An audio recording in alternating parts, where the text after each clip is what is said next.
Olá, está no ar o Memórias do Poder Legislativo, programa produzido e idealizado pela Associação dos Parlamentares do Estado de São Paulo.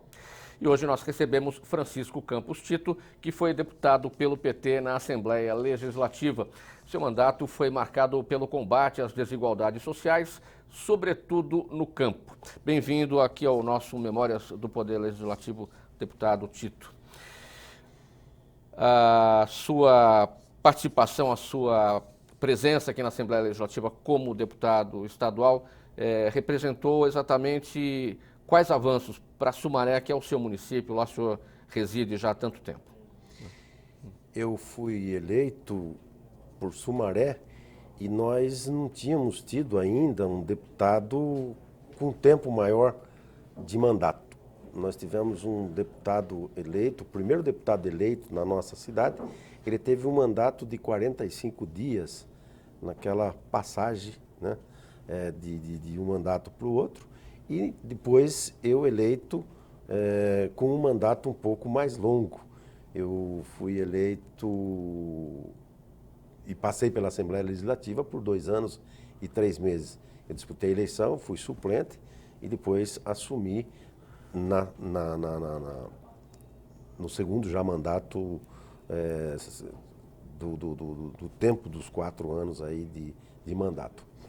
E tive a felicidade de passar pela Assembleia Legislativa e assumir a coordenação da Comissão da Reforma Agrária, a Frente Parlamentar da Reforma Agrária, a Frente Parlamentar da Segurança Alimentar, e participei, fui membro efetivo da Comissão de Finanças da Assembleia e estive também presente como membro efetivo da Comissão de Direitos Humanos.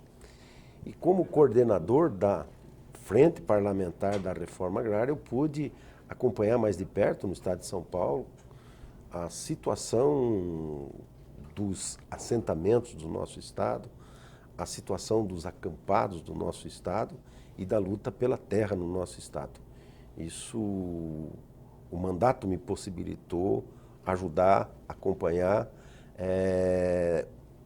essa tarefa de poder mediar conflitos no campo, dialogar com o INCRA, dialogar com os assentamentos, dialogar com a Secretaria de Segurança, quando nós tínhamos problemas de conflito, de despejo, de reintegração de posse. Então, estive muito presente nesse período do meu mandato, nessas lutas sociais específicas, que é a luta pela terra. Depois, numa outra frente parlamentar, que é a da segurança alimentar, nós fizemos várias atividades nesse sentido, buscando dialogar com a sociedade, buscando trazer informação, dados importantes sobre a necessidade de debatermos a questão do agrotóxico no campo, que envenena a comida da população e traz grandes problemas na área da saúde. Nós somos hoje, o Brasil é hoje o maior consumidor de agrotóxico do mundo e ainda nós utilizamos no Brasil em torno de 300, 400 tipos de venenos, tipos de agrotóxicos que já são proibidos no mundo inteiro. Mas ainda nós continuamos a fazer uso desse agrotóxico. Então foi um trabalho bastante intenso nessa área de discussão, de trabalho mesmo com dados, com informação, com plenárias, com discussão sobre essa questão importante que nós temos que vencer e diminuir efetivamente o uso de agrotóxico na produção de comida no nosso estado, no nosso país. O senhor citou o termo intenso, no sentido de trabalho intenso, muita coisa a ser feita nesses 2 campos, da reforma agrária e da questão da segurança alimentar, num mandato praticamente pela metade. O senhor destacou que entrou aqui na suplência, foram 2 anos e 3 meses, quando o mandato cheio é de 4 anos. Deu tempo de desenvolver o que o senhor gostaria de ter desenvolvido naquele período?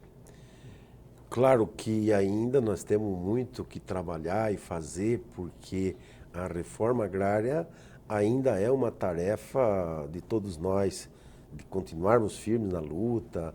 Nós assentamos muito pouca gente nesses últimos anos. Nós tivemos vários problemas de falta de recurso nessa área, de investimentos dos governos para essa área, mas também tivemos avanços na produção de alimento e avanços em programas do governo federal que viabilizou a comercialização de produtos, sobretudo de pequenos agricultores e de assentamentos no estado de São Paulo. Nesse sentido, eu entendo que o mandato fez presente nessas lutas, debatendo essas questões e ajudando a fazer com que os assentamentos buscassem mais recurso e viabilizassem a venda da produção no campo. Porque um grande desafio é chegar na terra. Depois que chegou na terra, é produzir e depois fazer comercialização desse produto que eles vão produzindo, porque nós temos dificuldades em cidades pequenas, terras distantes, às vezes, da própria sede do município. Então, é um grande desafio que ainda temos muito o que fazer. Mas, como deputado, eu me senti bastante realizado em poder me aproximar cada vez mais desses desafios e fazer alguma coisa enquanto parlamentar. Até porque eu acho que esse desafio da reforma agrária, da luta pela terra no nosso estado, é um papel importante do parlamento, do estado, se envolver nessa causa, porque essa causa ela faz justiça e essa causa ajuda a população ter na sua mesa uma alimentação mais sadia. O senhor falou dessa dificuldade de recursos, quando falta dinheiro o trabalho fica muito mais desafiador, e hoje, em tempos bicudos, com cobertor curto para todo mundo, em todas as áreas a gente ouve falar, temos que usar a criatividade para poder superar essas limitações de recursos. Nessas duas áreas especificamente, da reforma agrária e da segurança alimentar, é mais difícil usar a criatividade para enfrentar os problemas? O que o senhor acha desse ponto? Eu acho que a criatividade, ela às vezes é bastante consequência das dificuldades também, né? Porque você tem que sempre estar se reinventando para poder enfrentar os desafios que vêm pela frente. E nós estamos vivendo um momento bastante complicado. Nós temos uma crise social, uma crise econômica, uma crise política no nosso país, um corte drástico nos investimentos, sobretudo para o pequeno produtor, um desmonte, né?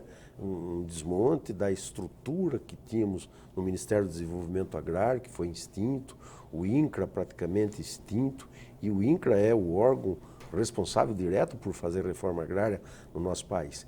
Então nós temos grandes dificuldades e aí haja criatividade. Eu acho que a população é criativa, mas precisa efetivamente, dentro da sua capacidade de criatividade, contar com recursos e investimentos públicos para que essa questão avance efetivamente. O senhor é formado em filosofia, o senhor deu aulas de filosofia, hoje já não dá mais aulas, está aposentado como professor, mas e também tem formação em teologia. Essas duas áreas fundamentais para o pensamento crítico foram o caminho para a atuação junto aos movimentos sociais? Sim, eu fiz filosofia na década de 80 e fiz filosofia na década de 80. Eu fazia as duas coisas juntas no Seminário dos Capuchinhos, aqui em Sumaré, e nós vivemos um momento muito privilegiado na década de 80, 90, por conta de uma efervescência dos movimentos sociais no Brasil, e não só no Brasil, mas na América Latina. A gente estávamos saindo da ditadura militar e a teologia da libertação, e não só a teologia da libertação, mas também a filosofia da libertação, que Henrique Duce, um filósofo latino-americano, trouxe como reflexão na época, e isso fundamentou, isso animou, isso fortaleceu o nosso engajamento, ainda muito jovem, nessas lutas sociais, não só na nossa cidade, onde nós vivíamos e estudávamos, mas também na América Latina como um todo. Eu tive a oportunidade de viajar em alguns países da América Latina, de conhecer lutas de outros países da América Latina nesse período muito fértil da nossa história brasileira e latino-americana. Então, eu acho que a filosofia, sem dúvida nenhuma, ela nos ajudou a entender um pouco essa realidade que vivíamos e a necessidade de reaçarmos as mangas e irmos para a luta. As comunidades eclesiais de base, na época, eram um instrumento fantástico de encontro com a população, de discussão com a população dos problemas sociais enfrentados. E uma das coisas que me levou, logo de início, na década de 80, a se envolver com a questão da terra, foi o desemprego que nós vivíamos no Brasil, né? Eu vivia numa região metropolitana de Campinas, onde o desemprego era uma coisa assustadora. E era uma região que hospedou os migrantes da zona rural, do êxodo rural, por conta do Brasil não ter uma política pública para a zona rural e os intempéries da própria natureza que ajudou, casando com um desmando, né, falta de um programa para a agricultura brasileira, um crescimento violento de acumulação de terras na mão do latifúndio a partir de 64, e aí nós vivíamos uma realidade junto a essa população de desemprego muito grande. E o que fazer? Uma das alternativas era organizar essa população e encontrar um caminho de voltar de onde vieram, que era da zona rural. E aí nós iniciamos ali no município de Sumaré uma luta pela reforma agrária. Um dos primeiros assentamentos no estado de São Paulo foi na nossa cidade e organizado junto com a gente ali nas comunidades eclesiais de base. E hoje nós temos no nosso município 3 assentamentos, né, que são frutos deste período da década de 80 e dessa necessidade de enfrentar a questão da luta pela reforma agrária. E na época, como estudante de teologia, militante da Igreja Católica, nós tínhamos uma instituição que hoje, inclusive, aqui na Assembleia Legislativa, nós fizemos a apresentação, o lançamento de um caderno, de um livro que registra os conflitos no campo desde 1985 pela CPT, que é a Comissão Pastoral da Terra, uma linha da CNBB de pastoral. E era a partir daí que nós começamos a organizar essa luta e que depois, mais adiante, chega em São Paulo, sobretudo, já era organizado no sul do país, vem para São Paulo o MST. E o MST assume, então, essa tarefa específica de organização dos trabalhadores sem terra para fortalecer a luta pela reforma agrária, e a CPT, desde então, vem junto no apoio a esse trabalho, a essa luta. Os pensadores, os críticos, aqueles que defendem as suas teses de alguma maneira, sempre falam em tripé, os elementos, 3 elementos que funcionam de sustentação para aquelas bandeiras que são apresentadas. O senhor tem a filosofia, tem a teologia. Qual seria o terceiro aspecto que o senhor colocaria como sendo o complemento desse tripé para as suas bandeiras, a reforma agrária e a segurança alimentar? Olha, a teologia nos inspira pela fé. Eu acho que é uma leitura dos evangelhos, numa perspectiva de mudança de sociedade. Eu acho que o capitalismo, ele tromba frontalmente com aquilo que nós entendemos na teologia, né? Só lembrando um trecho do Evangelho de São João, no capítulo 10, versículo 10, onde Jesus diz: eu vim para que todos tenham vida e vida em abundância. E aí, com os elementos das leituras da sociologia do momento, com a própria filosofia, nós começamos a fazer uma leitura, um resgate da leitura do Evangelho nessa perspectiva de libertação. Não é possível. Jesus diz: eu vim para que todos tenham vida e vida em abundância, e ter vida significa ter casa, ter vida significa ter emprego, ter vida significa ter educação, né? E aí nós éramos motivados pela fé, pela leitura do Evangelho, numa perspectiva de transformação social. né? E a filosofia, ela recoloca sempre a mesma questão antiga, de quem sou eu nesse mundo, de onde vim, para onde vou, né? E a filosofia nos ajudou, e sobretudo numa leitura marxista dessa realidade social que nós vivíamos e vivemos, na perspectiva de uma mudança de paradigma, né? E ali na cidade as pessoas viviam e vivem a violência, vieram para a cidade de forma mais parecida com uma expulsão, de fato, do campo, do que uma opção em sair do campo e vir para a cidade.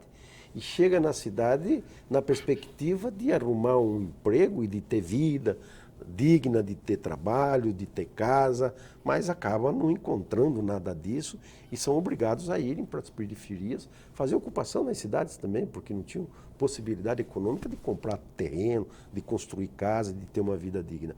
E esse mesmo processo de vinda e dessa realidade, essa realidade é que nos ajudava a reinterpretá-la à luz da teologia, à luz da filosofia, à luz da sociologia, para a gente poder organizar essas pessoas nas comunidades eclesiais de base e encontrar uma perspectiva de vida. Então é a sociologia que entra aí como terceiro elemento. A sociologia como terceiro elemento foi fundamental quando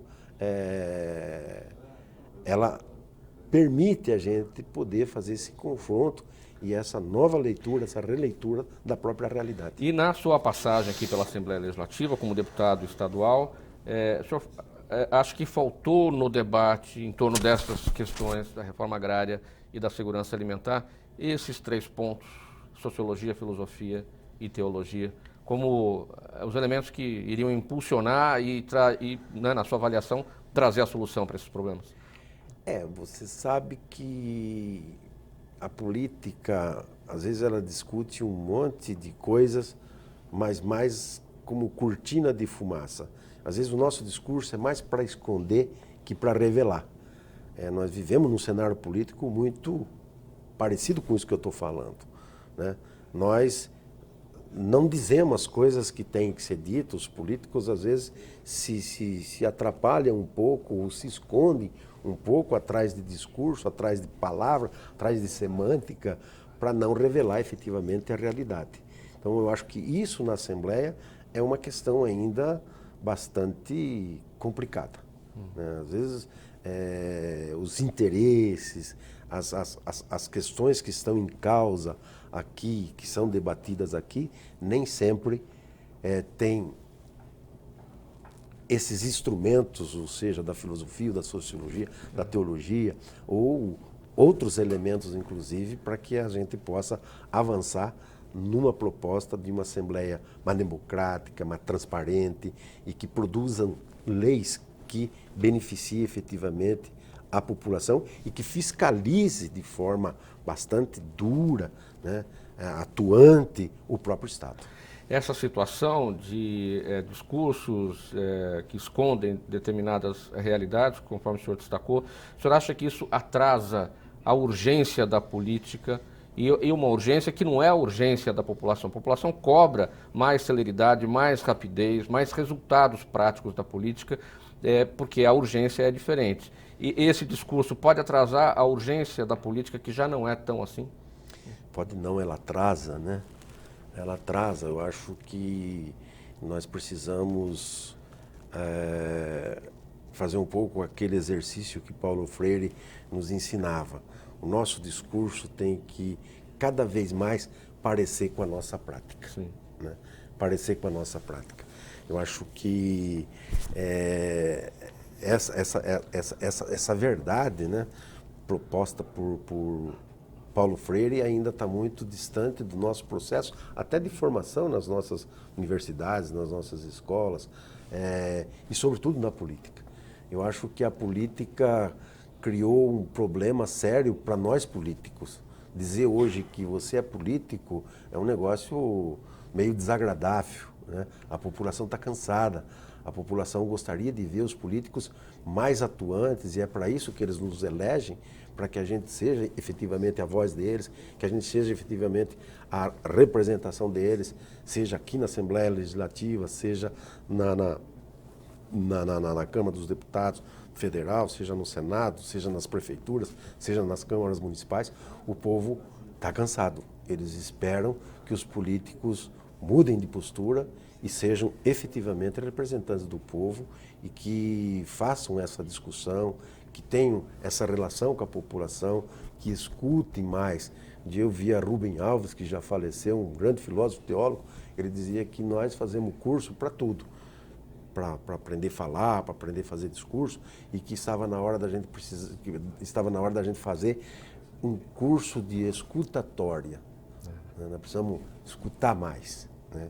Dialogar mais numa perspectiva de mudanças para que a gente possa construir cada vez mais uma sociedade mais justa, mais igualitária e mais fraterna. Deputado Tito, segurança alimentar e reforma agrária são temas absolutamente correlatos. Nesse sentido, o senhor observa que eles estão andando juntos no debate dentro do parlamento ou não? Porque tem que andar junto, eles são correlatos, uma coisa depende da outra. Não são temas que preocupam muito o parlamento. Eu tenho deputados que têm compromisso com essa causa, inclusive a deputada Márcia Lia assumiu as 2 frentes parlamentares que eu coordenava e vem fazendo um bom trabalho. Mas ainda é um trabalho que o eco disso ainda é pequeno. Precisamos de mais parlamentares se envolvendo nessa discussão, e nessa causa. Nós temos hoje no estado de São Paulo, Mauro, 14 mil famílias acampadas na beira da estrada, que passam por todo tipo de humilhação, de violência. A própria situação de acampado na beira da estrada já é uma situação de violência. Você morar debaixo de uma lona, na beira da estrada, você se expõe, você corre risco de vida. Ali, às vezes, você passa fome, ali passa frio, às vezes vem temporais que destroem os barracos, crianças que às vezes ficam ao relento. Nós temos um problema ainda de pessoas que passam ameaçando, dando tiro para cima e às vezes tiro até nos próprios barracos dos acampados. Então, a violência ali é muito grande, né? Eles vivem muito precariamente e às vezes até passam dificuldades de comida. As cestas básicas às vezes não chegam, atrasam, eles precisam ir atrás.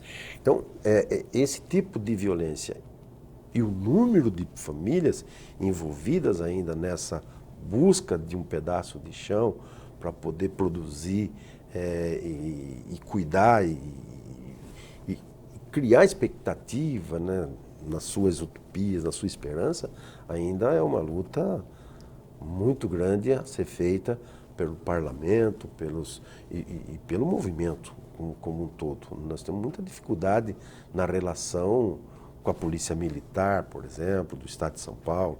Nós temos muita dificuldade com o jurídico no estado de São Paulo e no Brasil. Nós temos assassinatos aos montes, nós temos um número altíssimo de assassinatos no campo. Já nesse primeiro semestre, nós tivemos agora, drasticamente, os 10 que foram assassinados lá no Pará. Nós tivemos 2 líderes agora do Quilombola, que foram assassinados assim barbaramente. Um desses casos chamou muita atenção, porque eram 2 irmãos que estavam lá no campo, carpindo, trabalhando. O carro para, eles descem armados e executam com tiro na cabeça, com tiro no peito, no trabalho deles. Então, nós temos uma série de questões que precisamos equacionar. A questão da alimentação, nós precisamos discutir. Nós tivemos agora, há poucos dias, aqui na Assembleia Legislativa, uma audiência pública para discutir a questão do agrotóxico na alimentação, né? Que nós queremos produzir comida, eles querem produzir comida, mas comida com qualidade. Até dizia, se for para produzir essa comida que o agronegócio produz, está resolvido o problema da comida no mundo. Mas não é esse tipo de comida que nós queremos produzir. Nós queremos produzir comida sem veneno, nós queremos produzir comida com tecnologia para o pequeno produtor poder trabalhar e não ser escravo do seu próprio trabalho, que o trabalho da lavoura, o trabalho da terra é um trabalho pesado, e segurar os nossos jovens com perspectiva de futuro no campo. O Brasil é um país de muita terra, né? Um país que produz em qualquer região uma diversidade de solo, de clima impressionante, né? Mas a concentração de terra na mão de poucos é um dos grandes crimes e um dos grandes problemas que nós temos que enfrentar no nosso país. Na sua atuação, deputado Tito, junto à Pastoral da Terra, o senhor apoia uma publicação, Conflitos no Campo Brasil 2016. Seguramente essa publicação vai embasar a discussão de políticas públicas aqui na Assembleia Legislativa. Esse é o grande objetivo, de contribuir para a formulação de novas leis e que possam melhorar esses dois aspectos, a questão da reforma agrária e da segurança alimentar. É uma forma também, neste apoio a essa publicação, também de se sentir um pouco deputado, né, colaborando com a formulação das leis, não é isso, deputado? Claro, eu acho que esse texto, aliás, a CPT começou a acumular informações, dados sobre o conflito no campo desde 1980. A CPT ela é fundada em 75, quando Pedro Casaldari, um bispo que marcou profundamente a história no nosso país, é um bispo espanhol que veio como padre, depois se fez bispo na década de 70, 75, e na tua consagração de bispo, ele lança uma carta pastoral desafiando a igreja e a sociedade a olhar para essas questões do conflito, sobretudo por conta da questão indígena na região do Araguaia, onde ele começou a atuar efetivamente como bispo. E daí para cá, a CPT começou a organizar esses dados e a partir de 1985, ela começou a lançar todos os anos o número de conflitos e não só números, mas sobretudo uma reflexão sobre as causas desses números, né? Por que se mata tanto? Por que se tem tanto conflito no campo? Então, uma reflexão que vem resgatando a história da terra no nosso país e, consequentemente, a história dos assassinatos, das violências no campo. E, de uns tempos para cá, ela com uma metodologia bastante científica, com um acúmulo de experiências, são dados assim bastante confiáveis, né, que a CPT tem nesse trabalho, também trazendo a questão da água, né, a questão indígena, a questão da luta pela reforma agrária e buscando fundamentação nessa direção e também mostrando com clareza dados para a gente entender todo esse processo. Por que a terra é tão cobiçada nesses últimos anos no nosso país, né? Então nós temos grandes problemas, grandes desafios ainda a enfrentar nessa questão da terra no país e nos dias que nós estamos vivendo hoje. Aqui na TV Alesp, você acompanha o programa Memórias do Poder Legislativo, hoje recebendo o ex-deputado Francisco Campos Tito, do PT, e este programa produzido e idealizado pela Associação dos Parlamentares do Estado de São Paulo. Nós vamos para o intervalo, voltamos em seguida com o nosso papo.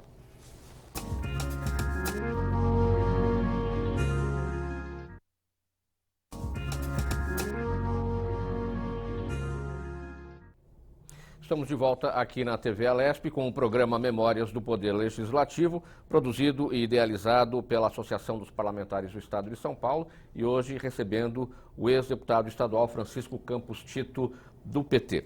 Deputado Tito, vamos falar então da sua produção legislativa aqui na Assembleia, nesse período de 2 anos e 3 meses que o senhor permaneceu aqui. O que o senhor achou de mais importante, o que não deu certo, que acabou sendo vetado no Executivo e não cumpriu o objetivo que o senhor queria? Olha, eu penso que a Assembleia Legislativa ainda ela é uma Assembleia Legislativa muito atrelada ao governo do Estado.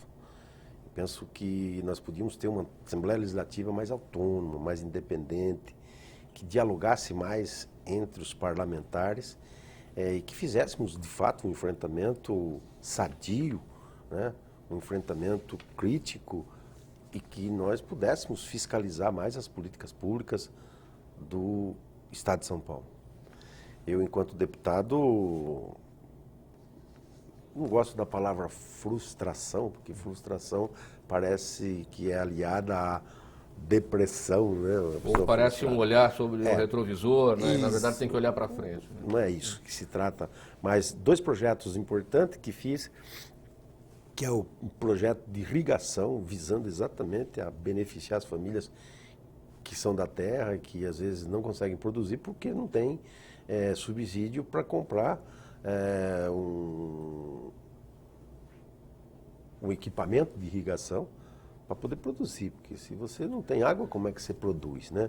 Aí você fica lá na sua terra com gadinho e não consegue expandir, não consegue produzir comida, e até às vezes o próprio gadinho tem dificuldade de abastecer eles de água. E não é um projeto que nós inventamos do nada, é um projeto que alguns estados já funciona há muito tempo. Nós adaptamos esse projeto à realidade nossa aqui do estado de São Paulo, e esse projeto foi aprovado na Assembleia, mas vetado pelo governador. Né? E um outro projeto que também foi aprovado e vetado pelo governador era a proibição, em qualquer circunstância, a bala de borracha. Nós fizemos um estudo, né? A universidade ajudou, inclusive, a fornecer fundamentação para que a gente apresentasse esse projeto de lei proibindo o uso de bala de borracha em manifestação, em campo de futebol, sei lá, onde... e foi aprovado aqui pela Assembleia Legislativa, mas o governador também veta o projeto. Então, e depois a gente não tem retorno desse veto para que esse veto possa ser derrubado aqui na casa. Né? Então, acho isso uma falha, uma questão que precisa ser debatida aqui nessa casa e resolvida entre os parlamentares, na perspectiva de ter um pouco mais de independência do Executivo. Esses 2 projetos eu investi bastante neles e acreditava neles, porque eu acho que abri uma possibilidade grande na lei para beneficiar as famílias da agricultura familiar, dos assentamentos, e ao mesmo tempo a gente controlar um pouco essa agressão da polícia com bala de borracha que tem feito vítimas, né? De pessoas que ficaram com problema de vista, perderam a vista, e dependendo do lugar onde ela atinge a pessoa, ela pode levar a óbito. Né? Então foram 2 trabalhos bastante intenso aqui nesses 2 projetos, que fiz esse, inclusive, com o deputado Marculino, mas tivemos, e não sei, esses projetos podem ser retomados e rediscutidos aqui na casa, né? Mas, depois eu tive um projeto que foi aprovado, que é a questão do selo para as entidades que cuidam de idoso, para que elas possam ter esse selo que o Estado dá esse selo a essas entidades para que a gente possa confiar nas entidades que cuidam efetivamente de idosos no nosso Estado, porque tem muita gente cuidando de idoso pensando que as pessoas são coisa, né? Então, que o Estado possa fiscalizar mais e melhor essas entidades que cuidam dos nossos idosos aqui no Estado de São Paulo. Lá no seu município, deputado Tito Sumaré, o senhor chegou a ser secretário de governo, secretário de obras, e o senhor defende um governo participativo. Quais são as diferenças e também as semelhanças de um governo participativo, ou seja, com a presença da população, estando no Executivo, como o senhor atuou lá, e estando no Legislativo, como o senhor atuou aqui? Tem muitos pontos em comum ou tem mais pontos divergentes e não comuns? São 2 poderes independentes, mas acho que os 2 poderes necessitam de dialogar com a população. Mas o Executivo mais ainda, porque é ele que executa lá as políticas públicas. Eu acho que o que falta para nós nesse país é amadurecer um pouco essa concepção de política pública, né, de fazer política pública nos nossos municípios. Nós temos um histórico muito interessante do Poder Executivo. Sou eleito, agora quem manda aqui sou eu, né? E decido em 4 paredes o que tenho que fazer para a minha cidade, né? Então envolve uma série de questões. E na verdade, os municípios ainda são muito caixa fechada, né? Ninguém sabe muito bem como é que as coisas se dão dentro de um governo, como é que as coisas acontecem efetivamente dentro da execução do mandato de governo numa cidade. Volto um pouco a falar da mesma questão que nós discutimos atrás. Às vezes se cria muita cortina de fumaça para que a população não saiba exatamente quais os recursos que vêm, onde são gastos. Eu acho que essa satisfação, esse diálogo, essa conversa, sobretudo com os segmentos organizados do município, é preciso ter muito diálogo, né? Para que a gente possa entender os problemas da cidade e fazer opções, ou inversão, inclusive, de prioridades no município.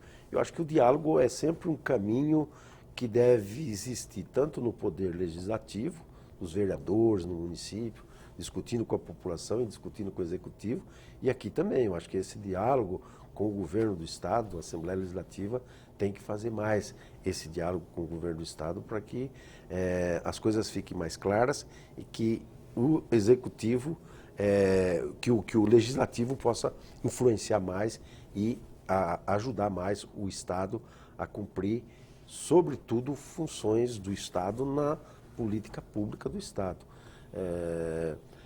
Nós criamos no município de Sumaré, no governo do professor Baquim, políticas públicas para a mulher, para o negro, para o jovem, para o adolescente, para a criança, né? Então, isso estava sendo assim, uma coisa nova na nossa cidade, para a gente poder discutir com todos esses segmentos quais são os problemas que eles enfrentam, né, na cidade. Para a gente humanizar a cidade, para a gente criar condições de relações mais saudáveis dentro da cidade e que a população entenda exatamente que o recurso que entra no município seja um recurso que volte efetivamente com políticas públicas à sociedade. Esse diálogo aqui da Assembleia Legislativa com a população, de certa forma, acontece por meio das audiências públicas, quando da elaboração do orçamento, da elaboração da LDO e da elaboração do orçamento do Estado. Se houver efetividade nesse tipo de conversa, quando os deputados vão até as bases, até as regiões administrativas ouvir, de fato, a população, o senhor acredita que possa ter alguma outra ferramenta que promova esse tipo de diálogo também? Eu acho que essa ferramenta, ela é uma ferramenta extremamente apropriada. Nessa discussão do orçamento do Estado, junto à população das regiões do Estado, é fundamental. Ali aparecem os prefeitos, aparecem os vereadores, aparece a população de segmentos organizados na área da saúde, etc., com suas demandas.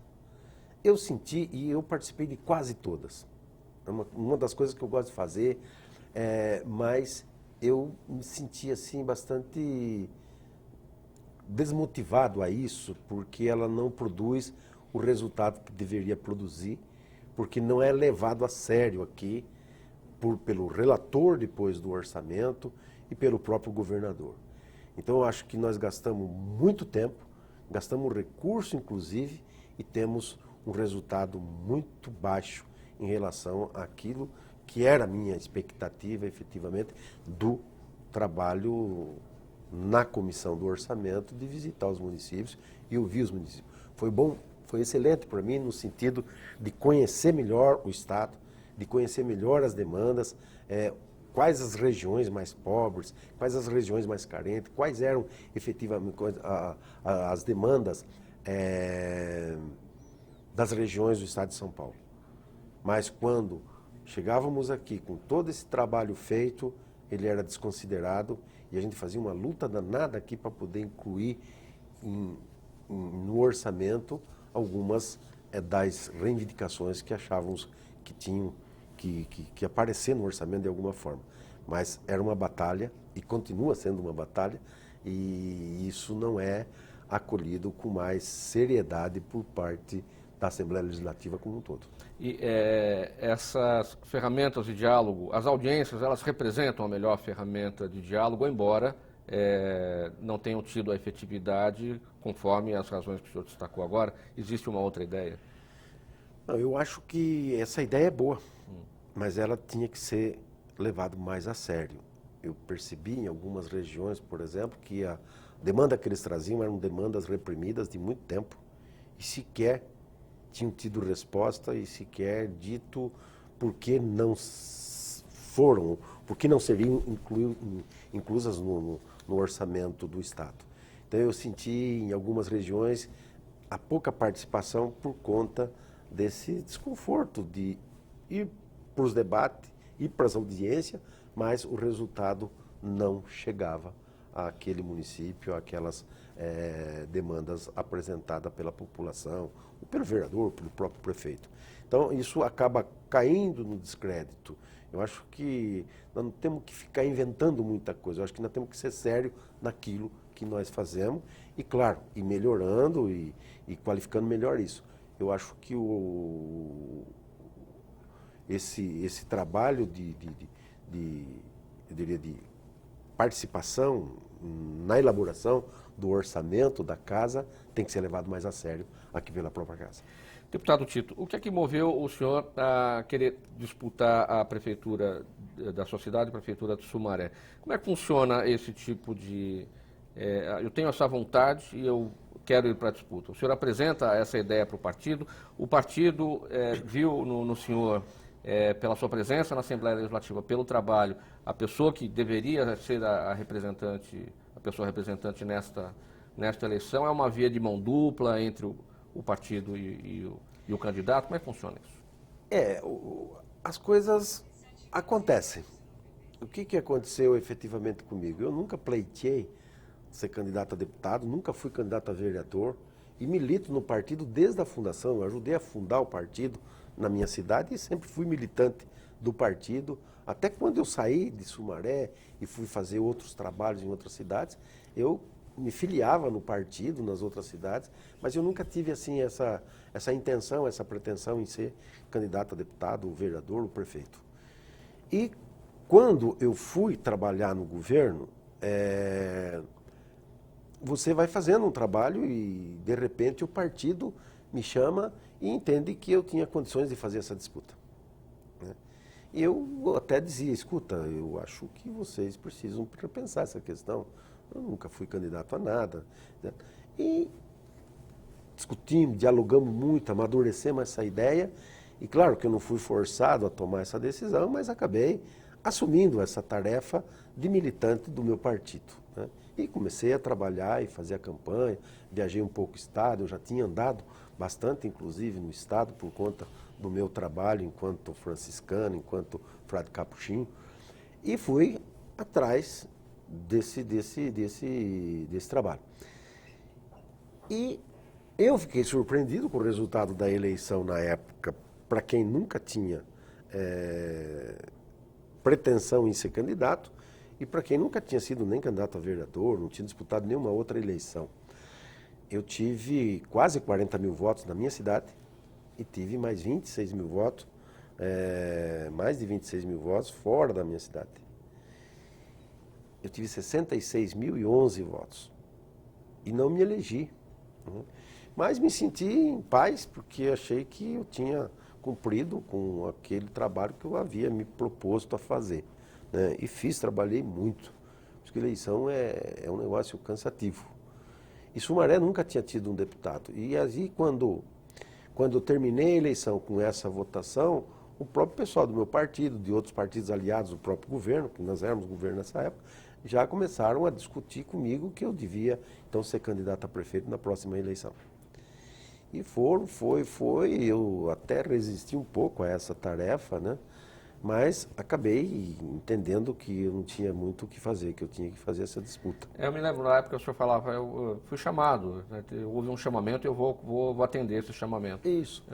E fizemos uma disputa bonita. A disputa é sempre um processo de aprendizagem, você acaba conhecendo mais a cidade, te obriga a estudar um pouco mais a cidade, te obriga a dialogar com a população, te obriga a andar para a cidade toda, e no andar na cidade você consegue descobrir problemas que às vezes a gente nem imaginava acontecendo na sua cidade. Foi uma experiência bonita, eu perdi a eleição, acho que por 5, 6%, né? Tive uma votação, acho que mais de 58 mil votos na cidade. E quando terminou a eleição, que eu havia perdido a eleição, nós tínhamos o resultado da eleição de outras cidades do meu partido e tinha sido eleito aqui o Grana e o prefeito era o deputado aqui de Mauá. Donizete Braga. Donizete Braga. Então, olha, puxa vida, eu perdi a eleição aqui, mas agora eu vou ter que assumir o mandato lá na Assembleia Legislativa, né? E aí comecei a me preparar para assumir o mandato aqui na Assembleia Legislativa e vim para cá e foi uma experiência extremamente importante na minha trajetória de vida e na minha trajetória de militante político do meu partido.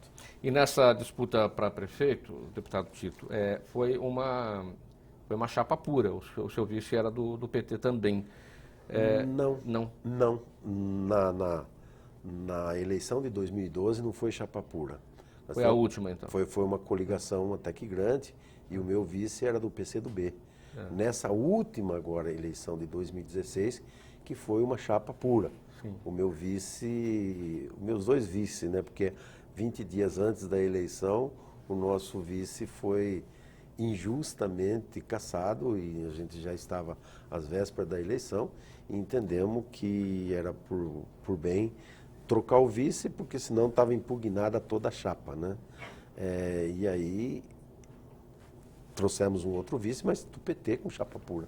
Então, nessa última então foi chapa pura. O que o senhor pensa da questão da chapa pura? É fundamental para que os partidos não se coliguem tendo bandeiras muito diferentes, que às vezes mesmo dentro da mesma corrente, dentro da esquerda ou dentro da direita, os partidos já têm lá suas diferenças, né? E às vezes acontecem coligações entre correntes completamente diferentes.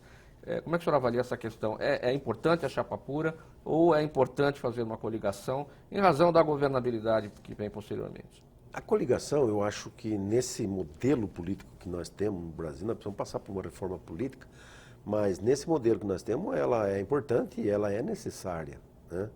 Você aglutinar mais força para poder vencer as eleições. Eu não acredito em coligações que você também tenha que ganhar a qualquer custo. Ou seja, vamos fazer coligação com todo mundo para ganhar as eleições. Porque isso depois inviabiliza a própria governabilidade. Né? Então, é uma faca de duas pontas, né? Porque você ganha, facilita para ganhar a eleição, mas dificulta para governar e ela compromete a própria governabilidade.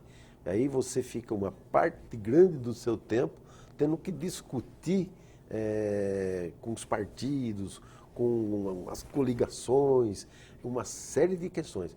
Eu acho que se você consegue vencer as eleições com uma chapa mais reduzida, com uma coligação mais enxuta, facilita, inclusive, você assumir a cidade, sabendo efetivamente como é que você vai tocar a cidade.